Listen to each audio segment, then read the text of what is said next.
Saya di sini meminta maaf sebesar-besarnya atas kesalahan yang telah kami perbuat, atas kesalahan produk kami yang overclaim, atas kesalahan produk kami yang overclaim. Permintaan maaf aja nggak cukup. Usut tuntas produk bermasalah Shella Saukia. Shella Saukia lagi-lagi bikin heboh. Kali ini gara-gara produk skincare-nya, SS Skin, diduga melakukan overclaim alias klaim berlebihan yang menyesatkan konsumen. Parahnya lagi, dokter detektif alias doktif, yang sering nge-review skincare, nemuin produk Shella yang nggak ada keterangan tanggal kedaluarsa, komposisi, bahkan izin edar BPOM. Sekarang setelah ketahuan, Shella cuma minta maaf doang di media sosial. Ini soal kesehatan kulit masyarakat, bukan perkara sepele. Permintaan maaf aja nggak cukup dong. Pihak kepolisian harus turun tangan dan usut tuntas kasus ini. Jangan sampai konsumen jadi korban produk abal-abal yang berbahaya. Jangan juga ada yang berlindung di balik influencer terus bebas dari hukum. Ayo kita tekan pihak berwenang buat mengawal kasus ini sampai tuntas. Jangan biarkan masyarakat terus tertipu sama produk yang nggak jelas keamanannya. Harus dengar cerita gitu ya. Berarti itu manusia nggak bisa dipercaya lagi. Dia mengintimidasi. Kenapa aku memohon terus? Jangan. Karena nanti tergiring opini ke produk yang udah aku benahi lagi. Capek-capek kita ngebenahi. Kita gimana caranya? Oke, yang salah kita perbaiki. Oke, yang ini. Jadi kok diintimidasi terus ini? Ada apa ini? Aku udah curiga. Ada apa? Kenapa? Gitu kan? Kamu ada juga produk kamu yang haki. Tapi ini katanya, mana ada yang haki lagi? Maksudnya nggak ada tuh haki lagi. Yang itu masalah 2 tahun lalu itu di reseller tuh kejadiannya, ya kan? Ya, udah aku jelasin juga pernah di salah satu podcast seorang dokter. Udah aku jelaskan. Itu kami itu sama Bepom itu kami mengakui semuanya stop dari 2 tahun yang lalu. Iya, bukan kita nggak mengakui ya. Itu ingat juga ya, kita di sini kami tidak bukan tidak mengakui. Ada, tapi 2 tahun yang lalu dan itu juga udah ditegur sama Itu Bepom. tidak pernah kami jual di marketplace kami. Tidak pernah dijual di Tidak marketplace. pernah kami jual di marketplace Harus konsul dulu gitu harus kan. konsul dulu. Jadi kami kasih ke reseller dan reseller menjual di marketplace mereka. Tidak pernah kami menjual di marketplace kami. Jadi aku itu memang didesak untuk memposting yang ini. Tapi aku memohon dan ini kejadiannya 1 bulan yang lalu dia udah negor aku. Nah, ceritanya begitu, ya kan? Aku bilang jangan. Bukti, sabar. Bukti nggak di sini, platform ini kami buat jual. Terus dia ngomong gini di voice note. Dek, katanya, kakak harus naikkan ini, Dek.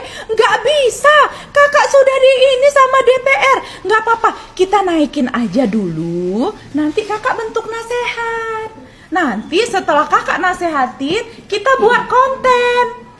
Loh, pertanyaannya apa nih sekarang? Tanya, kenapa dia obsesi untuk naikin ini dan baru dinaikkan kemarin? Ada apa? Coba tanya sendiri. Udah aku jelaskan, silakan kalian screenshot mau apa. Aku sekarang sudah di titik nggak perlu lagi pujian manusia sayang. Ya, kita butuh validasi aja sama Allah aja. Mau kalian itu karena kebenaran akan terungkap di akhir. Tenang aja, ya, oke? Itu udah aku ini kan jelaskan. Jadi yang kalian beli ini sekarang itu udah terupgrade formula. Bukan hanya untuk tune up, tapi untuk mencerahkan.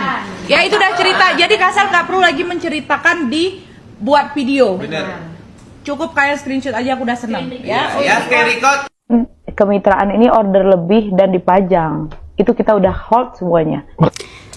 Guys, Kasela nih ngomong apa sih? Kok aku nggak ngerti ya sama omongan dia? Ada yang ngerti nggak? Tolong bantu jelasin dong. Yang aku tahu krim etiket biru itu didapat dari resep dokter. Dokter yang merekomendasikan kita untuk dapat krim etiket biru itu sesuai dengan kondisi kulit yang udah kita periksa ke dokter, gitu kan? Terus maksudnya surat kemitraan pegang surat ini apa? Kemitraan punya suratnya untuk dapat krim MC banyak itu gimana ceritanya? Gimana sih maksudnya? Maksudnya gimana guys? Coba bantu jelasin. Terus kalau misalnya kemitraan bisa order banyak gitu kan, ya kok bisa dikasih? Karena krim etiket biru itu kan harus konsul dulu, harus periksa sama dokter dulu baru bisa dapat. Terus kok kakak izinin kemitraan untuk bisa dapetin krim MC itu, krim etiket biru itu? Gimana ceritanya gitu kan? Walaupun dari apoteker ambilnya kan atas izin Kak Sela juga, kan Kak Sela yang punya brand. Terus kakak bilang udah kakak hold semua. Ya kalau misalnya udah kakak hold semua berarti Kak Nikmir sama Doktif tuh nggak bisa dapat lagi. Terus kenapa Kak Nikmir sama Doktif itu bisa dapat lagi? Ya karena kakak jangan hold doang, ganti rugi, kakak ganti rugi, diganti tanggung jawab. Kenapa reseller kakak masih jual itu krim MC itu? Ya karena kakak nggak ganti rugi, kakak nggak bertanggung jawab. Mereka juga nggak mau rugi.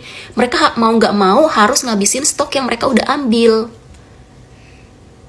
Kalau kakak cuman hold doang nggak tanggung jawab, ya mereka juga nggak mau lah ngembaliin atau ngasih produk itu buat kakak tarik, nggak bakal mau.